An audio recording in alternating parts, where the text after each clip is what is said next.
Hey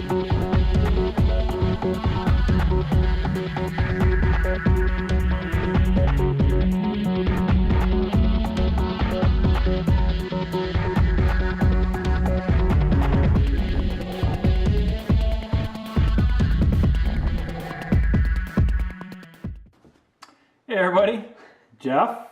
Megan. Yay! Megan's back. We like it when Megan does it. We're going. Jesus. What did she take tonight? We're going to talk to you tonight about Voodoo Island from the Flux Capacity, which is going to be on Kickstarter on Tuesday, April 22nd. Running for roughly 30 days, I believe. And it's a cool little tile laying cat and mouse kind of game.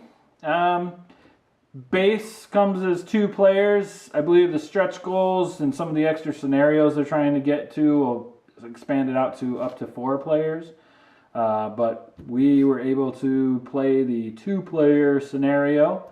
And we're going to come back and after we show you some of the components and some gameplay and tell you what we think. Yeah? Yep. Yeah. That's what we're going to do. Okay. Voodoo Island components. Well, I've got a roll sheet here. Again, these are prototypes. So final components will look different. And things can change. So, what do we get? Well, you get a beach tile here. So this is basically like your starting tile. Your explorer, which is this guy, so stand in for the explorer here, will start on the beach. So that is 1 player. Got a die that's used by the zombie player to see if they still have control of the zombies. Get to that when we talk gameplay. Zombie player gets 4 zombies that they get to control. Those off to the side here. Then you've got 22 tiles of varying openness and foliage that you have to explore. There's 4 zombie tiles. These will get flipped, but this is where the zombies will come into play. This is where the zombies will start. And then you get 4 of these machete tiles, which is basically the explorer, say, using to move through, slice through, to make a path in that location, including doing something like this. I'm slicing through these 2 tiles to get there. So that's what the machete tiles will do. And again, you got the diagonal that I showed you. And then you've got a couple of those guys as well. So those are the components. Now let's take a look at quick gameplay.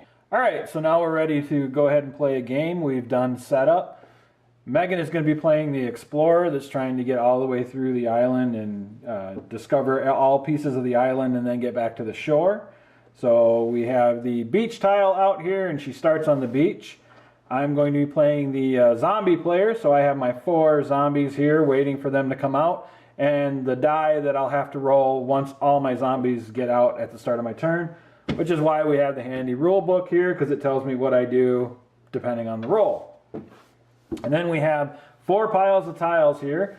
Each one has a zombie tile in it that has been randomly mixed in. But not only that, but there's 4 regular tiles, 5 regular tiles, 6 regular tiles, and 7 regular tiles, plus the zombie tile all mixed up. Megan will start drawing from the smallest pile, going all the way to the largest pile, creating the island as she goes along. She also has 4 randomly mixed up machete tiles that she'll get as my zombies come on that she'll be able to use to kind of help manipulate her path. So that is how we start. The explorer gets to start us off because basically there's nothing that shows that I have zombies out. The Beach space is considered one space on both sides, so even if she does not move right now, she can basically explore to either side. Otherwise, she can move from any space off to the side and do up, down, left, right, diagonally, as many spaces as she can go without something blocking her path. And then when she does explore, she has to explore basically in a spot where she's by. So we will go ahead and let her start. So I will go diagonally to that spot. All right, so since she did move, she has the option. She doesn't have to place a tile. If she doesn't move, she has to place a tile. But once she's moved, it's an option. Of course, we're trying to explore a bit here. So she has the option of putting it in front of her, basically anywhere her explorer is connected to. And there has to be a path, even if it's the long way around, there has to be a path that she can get to that tile on the island. All right, so she's placed it. I still don't have a zombie, so she gets to continue with her turn. So she opts to move, and now she's going to place another tile. Still not a zombie. Again, out the front or off to the side because she's in the corner.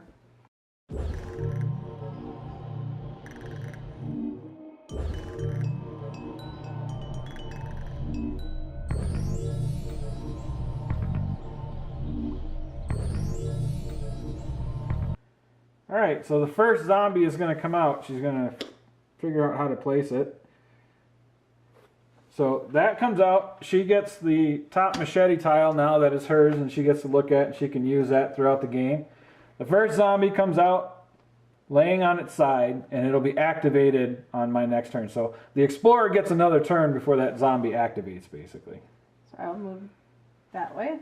Yeah. Now, just real quick, she could, if she wanted to, move diagonally all the way to there. The explorer doesn't have any stopping points except for blockage. So she was moving here, though. Yep. All right, so placing the tile is the end of her turn. So now it's my turn. First thing I would do is move any zombies that were already active. I don't have any active zombies, so I activate my zombie. And now it's the explorer's turn again. And I will go here.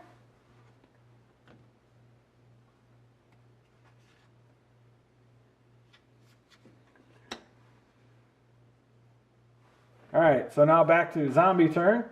First thing I do is move. You have to move your zombie at least one space, and you have to, you can move up to 3 spaces, and you still have the left, right, front, back, and diagonal movement. There are a couple things that you can't do with the zombie. So right now I'm just going to go the 1 diagonally here. I can't go 1, 2 because there's foliage there. I can't go there. So for right now I'm just going to go 1 and stop, and it is the explorer's turn again. Okay. So I will move diagonally here. Mm-hmm. Pull up a tile. Not what you were hoping for. Nope. Yeah, go that way. All right. So zombies can move up to 3 spots. So I can go 1, 2, 3. Now let's just say I was here and was going to try to move 3 this way. The farthest I can move, I can get to the 3. No, I can't. I can only go 1. Here's why.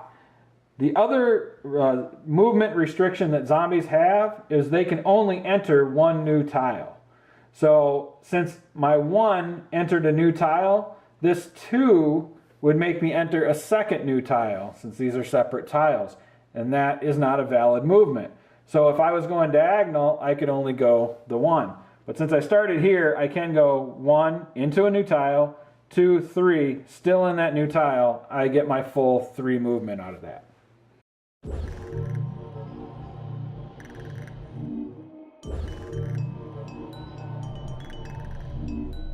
And oh, Zombie!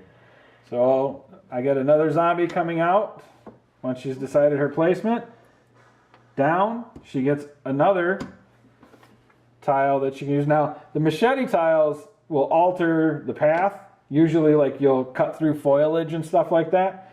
But she has to, if she decides she wants to use it, she has to place it in the path that she's going to move through. So she basically has to use that machete tile in her movement somehow. Doesn't have to land on it, but has to at least go through it. So that's me? Yep. All right, so I go 1, 2, can't cross over, so I don't quite get to her. And then this one activates behind her. So if I could have gone, that would have been end game because my zombie was able to get to the same spot she was in. But because of that division of the tile and I can't cross it, she's fine. So now Explorer turn. I think I'm going to use my machete. Cut the foliage there. All right, so she's put her machete tile down. And then I will go there. Full movement. And I will...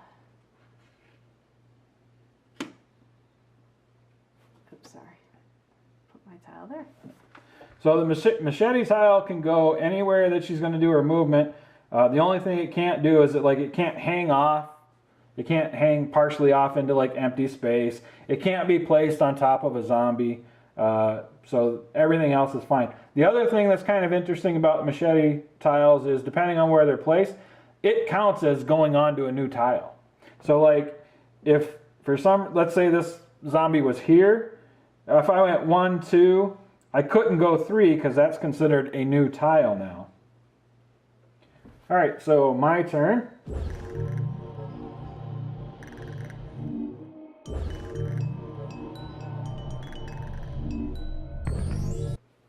All right, so here's kind of what I was talking about. So my zombie activation for movement, I can go 1, I just entered a new tile. Can't go 2 because that's considered another new tile.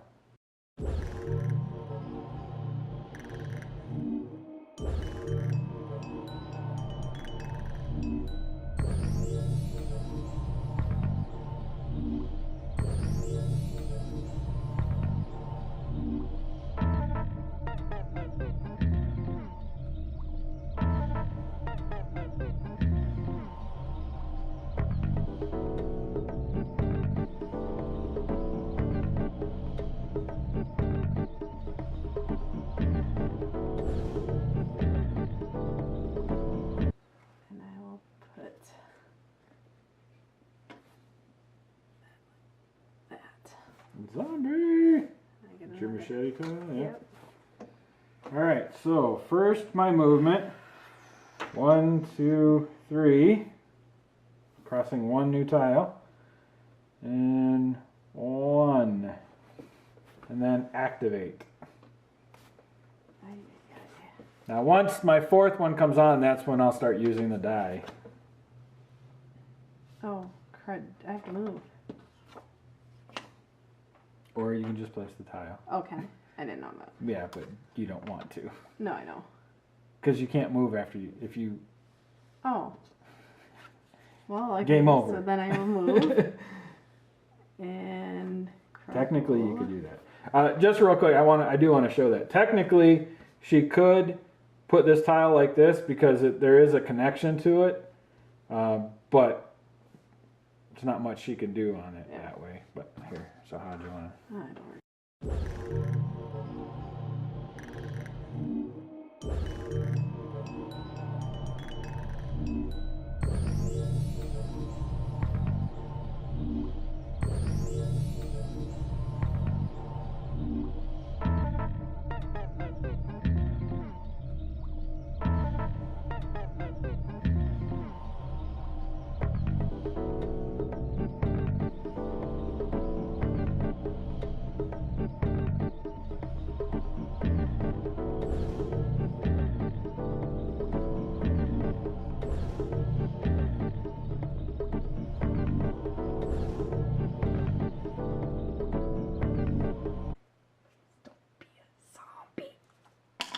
Zombie! Oh. Crud. Alright, so one more turn because all my zombies have to be activated before I start rolling this. So these guys get to move. 1, 2, 3. 1, 1, 2, and he activates. So now next turn, I have to roll this die before I activate or before I move any of my zombies. Well, there's not much I can do. Ah, come on. All right. So before I do my movement, I have to roll this, and something may happen. On a 1 through 4, if any of my zombies are in a inactive position, I get to stand it up. And that is the only way now that they're all active for the first time that I can stand a zombie back up. If I roll a 5, I can either put one zombie on its side, make it inactive, or if I already have a zombie inactive, I can remove it from the game, giving me one less zombie. If I roll a 6, I have to remove a zombie. So here's hoping I get a 1 through 4. I do. So I'll go ahead and make that one inactive for now. And now I can move. 1, 2, 1, 2, 1, 2. So close. Well, I gotta put that there like that. And go up here.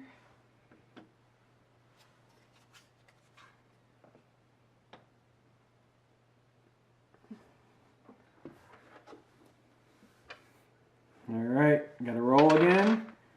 5. That's not good. Or no, I did 1 through 4 before. He shouldn't have been down. So 1. Now I have to put 1 down. It's 5 I have to put 1 down. So now I'll put him down. My mistake.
Don't have to take anything away. 1, 2, 1, 2, 3. There you go. Explorer wins. After some really hectic stuff down here and lots of use of the machete tile. There you go. So that's scenario 1 for Voodoo Island. And we're back. Yay! That was Voodoo Island. A nice, cool little 2-player game. Like I said, base is going to be 2 players. If we can unlock some of the stretch goals and stuff, it'll get it up to 4 with the different scenarios. But kind of like the intro scenario is this 2-player one that we did, where you're exploring the whole island and then trying to get back to the shore. So what did you think of this one? I really like this one. I'm big in strategy and puzzle games. I think I probably have said that in the past. So this is just right up my alley in terms of strategy and puzzle play. I keep calling it chess. I don't know how to play chess, which I'm sure is shocking to people, but I imagine it's the same way. I like the theme. We always like zombie themes, so that's a good theme to have. I tend to always play the Survivor. She has played the Survivor every time we've played so far. I don't know why. I just think you're a better Take zombie. that for what you will. Apparently I got to be the bad guy in this relationship. I'm sure that's shocking to everybody out there. But no, I really liked it. Yeah. Plays really quick, which is kind of nice. You know, they kind of say 15 to 45 minutes. In a 2-player scenario, I mean, I suppose if you're really going to hem and haw about where you place a tile or if you're going to place a tile, 20 minutes, I think, is more than enough for a game with just the 2 players. Megan's right, and by the time this comes out, I think my interview with Josh, who's come on again from the Flux Capacity, will be out. So we talk about Voodoo Island a little bit, and I think even in there I talk about how I refer to it as chess meets Mr. Jack. Because, Mr. Jack, you got, Sherlock and Watson and stuff going around the side, and you're trying to get Jack cornered off. And this has a little bit of that feel. The zombies are trying to make sure that the explorer can only go certain ways and actually try to kind of block them in and not be able to explore the whole island and, munch on them. And the explorer is trying to, with its with the explorer's ability to run farther and faster and get away, make sure that they explore the whole island before they get munched on. And then the nice thing too with the machete tiles, strategic use of those can really pull a game one way or the other. I think in the gameplay that you just saw with us, even though Megan did squeak out a win there, for the while there, it was looking a little iffy because she had used up all her machete tiles and kind of almost got into a corner a bit. So yeah, sometimes you got to kind of wonder about that too, about when to play that tile, when to hold it back. Should you always at least hold one back till you're close to the end? Even like when to lay down a tile, because if you move, exploring another tile is optional. So you gotta, as the explorer, kind of think out how you're laying out the island. I mean, you gotta be thinking of your escape route back to the beach as you play. So all of those things are really cool. Again, it's a pretty simple, easy to teach, easy to learn game. I mean, the core mechanics are so simple. And one of the other nice things too is, another really cool gateway game that everybody's pretty familiar with is Carcassonne. So the tile laying thing is very familiar, right? You're used to doing the tile laying and all that stuff. You add on to that the little strategic elements that you get out of this. Again, like on the explorer side, what you need to do. On the zombie side, what you need to do. So a little bit of asymmetric play there too, which is always nice when both sides play a little bit different. It's one of those things where you can switch it up, and it's a different game if you play the other side. And then of course the tile laying and the fact that it's a modular board and you're recreating the island every time you play, that helps too, because that helps make it a little bit of a different game as well. Not only that, but the fact that this is scenario 1, this is the base way to play, right? It's a scenario kind of thing. So if we can see the stretch goals come along and unlock more scenarios, there's going to be different ways to play. So that'll expand the replayability a bit. I can see, and when I was talking to Josh, I can see things like in this game, almost like a pick up and deliver thing can be added in as a scenario where it's like you've got to find gas for the boat on the beach, or you got to find firewood or food for your group. There's all these little things that can be added into this very easily, very simple, and just ease right in and become a piece of the game very easily. And again, expand out the replayability. So casual gamer stamp of approval, is that what I'm hearing? Yeah. Yeah.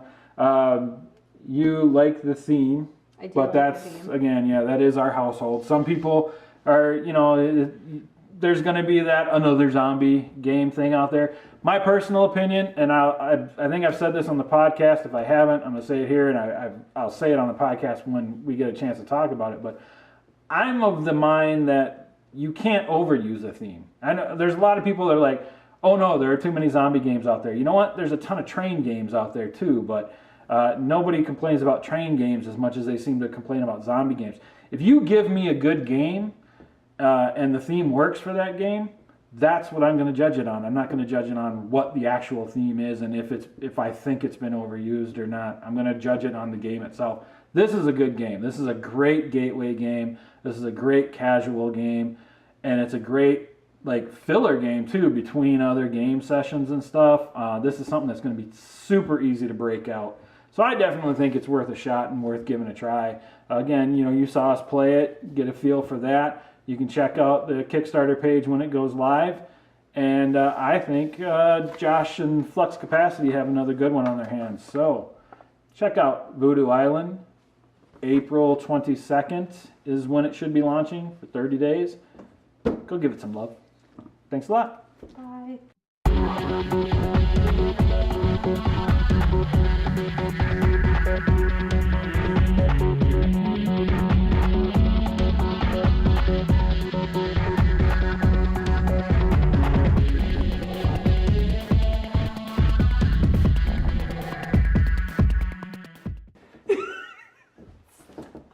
Okay, I can't talk when I'm giggling.